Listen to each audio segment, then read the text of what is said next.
Hi வணக்கங்க. எல்லோருக்கும் இனிய கிருஷ்ண ஜெயந்தி நல்வாழ்த்துக்கள். எங்கள் வீட்டில் கிருஷ்ண ஜெயந்தி இந்த மாதிரி தான் கொண்டாடிருந்தோம்.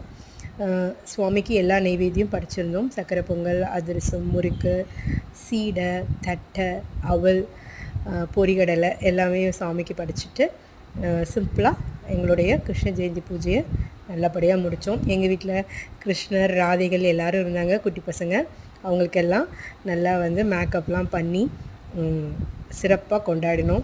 குழந்தைங்களுக்கு இந்த மாதிரி மேக்கப் போட்டு அழகு பார்க்குறதுங்கிறது ரொம்ப ரொம்ப சந்தோஷத்தை தான் நமக்கு கொடுக்குது இல்லைங்களா? ஸோ எங்கள் வீட்டில் எல்லாருக்கும் நாங்கள் குழந்தைங்களுக்கெல்லாம் ராதை வேஷம் போட்டிருந்தோம், கிருஷ்ணர் போட்டிருந்தோம். பசங்க ரொம்ப நேரம் இருந்ததுனால எல்லாத்தையும் கழிச்சிட்டாங்க. சின்னதாக ஒரு கிளிப்ஸு எங்கள் வீட்டு ராதை அண்ட் கிருஷ்ணர் எப்படி இருக்காங்கன்னு சொல்லுங்கள். கிருஷ்ணரால் நிற்க முடியல. அதுக்கப்புறம் ரவா லட்டு சாப்பிட்டுட்டு என்னுடைய பூஜை